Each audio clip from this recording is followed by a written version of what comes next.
एक स्टेटमेंट वो भी हमारे डिफेंस मिनिस्टर ने दिया और जल्दी चले गए।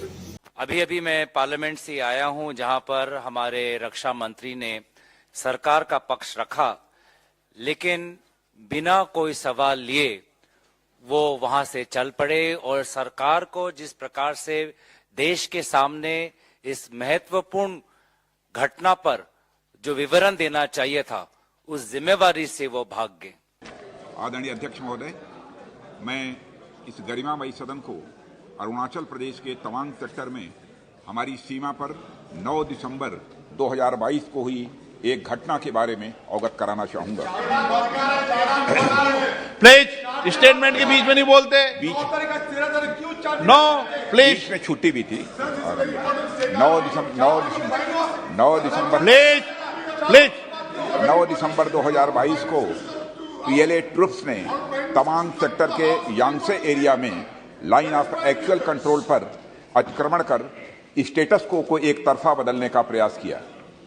चाइना के इस प्रयास का हमारी सेना ने दृढ़ता के साथ सामना किया है अध्यक्ष महोदय, और इस फेस ऑफ में हाथापाई भी हुई है। भारतीय सेना ने बहादुरी से पीएलए को हमारी टेरिटरी में अतिक्रमण करने से रोका और उन्हें उनकी पोस्ट पर वापस जाने के लिए मजबूर कर दिया अध्यक्ष महोदय।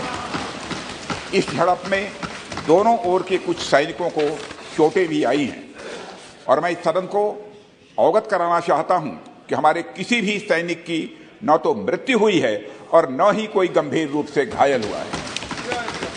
इंडियन मिलिट्री कमांडर्स के टाइमली इंटरवेंशन के कारण पीएलए सोल्जर्स अपनी लोकेशंस पर वापस चले गए अध्यक्ष महोदय, और इस घटना के पश्चात एरिया के लोकल कमांडर ने 11 दिसंबर 2022 को अपने चाइनीज काउंटर पार्ट के साथ स्थापित व्यवस्था के तहत एक फ्लैग मीटिंग की और इस घटना पर चर्चा की। चीनी पक्ष को इस तरह के एक्शन के लिए मना किया गया और सीमा पर शांति बनाए रखने के लिए कहा गया। इस मुद्दे को चीनी पक्ष के साथ कूटनीतिक स्तर पर भी उठाया गया है। अध्यक्ष महोदय, मैं इस सदन को आश्वस्त करना चाहता हूं कि हमारी सेनाएं हमारी भौमिक अखंडता को सुरक्षित रखने के लिए पूरी तरह से प्रतिबद्ध हैं और इसके खिलाफ किसी भी प्रयास को रोकने के लिए सदैव तत्पर है हमारी भारत की सेना। और मुझे विश्वास है कि यह सदन हमारी सेनाओं की वीरता और साहस को एक स्वर से समर्थन देगा। और अध्यक्ष महोदय, मैं पूरी तरह से आश्वस्त हूं कि यह संसद बिना किसी संशय के भारत की सेना की क्षमता, शौर्य, पराक्रम व प्रतिबद्धता का भी अभिनंदन करेगा। धन्यवाद अध्यक्ष महोदय। जो तवांग एरिया में चाइनीज का घुसपैठ हुआ है, उसके बारे में भी हम आज चर्चा करना चाहते थे। इसीलिए हमने सभी अपोजिशन पार्टी के नेताओं ने मिलकर नोटिस भी दिया था, लेकिन वो चर्चा के लिए तैयार नहीं थे। एक स्टेटमेंट वो भी हमारे डिफेंस मिनिस्टर ने दिया और जल्दी चले गए। ये हमारे सदन की प्रथा रही है, प्रैक्टिस रही है कि जब कोई स्टेटमेंट मिनिस्टर करता है किसी विषय पे, तो उस पर क्लैरिफिकेशन पूछा जाता है।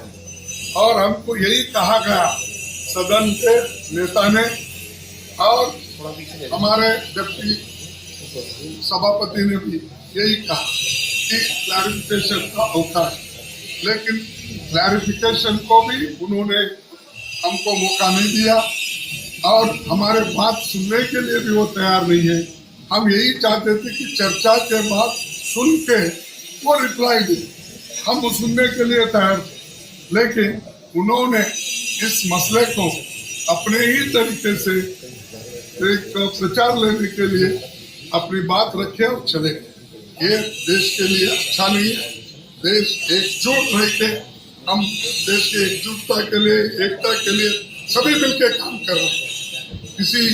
किसी में हमारे जो आज जवान लोग बहुत से पहले से शहीद हुए थे और आज भी बहुत घायल हो गए और कितने उसमें बचेंगे। हम तो ये कामना करेंगे कि उनको जल्दी वो स्पीडीली रिकवर हो जाए और जल्द से जल्द वो फिर काम पे लगे। लेकिन ये चीजें बाहर नहीं आती, उनकी गलतियां छुपाने के लिए क्लैरिफिकेशन नहीं दी। जब क्लैरिफिकेशन को मौका नहीं दिए तब वहां बैठने में कोई अर्थ नहीं है। तो इसीलिए हमने ये तय किया कि सब मिलके प्रोटेस्ट करके वॉकआउट करें। तो हम वॉकआउट किए हैं उनके एटीट्यूड के ऊपर, और वो जो कहना था और हमको बताना था वो चीजें हमको नहीं बताई। इसीलिए हमने ये तय, सभी पार्टी के नेताओं ने ये तय किया कि बेहतर ये है, खुद जब डिफेंस मिनिस्टर ही जैसा वॉकआउट करते वैसा उन्होंने वॉकआउट करके चले, फिर पूछना किसको। तो हमने ये सोचा कि हमारी बात तो सुनी गई नहीं, हम आपको बताने के लिए यहाँ आए हैं, इसलिए हमने वॉकआउट किया। लेकिन देश की सुरक्षिता के लिए, देश की अखंडता के लिए हम सारे एक हैं। और जो हमारे जवान बॉर्डर पे अब लड़ रहे हैं, हम सभी लोग उनके साथ, इसमें कोई दो राय नहीं है।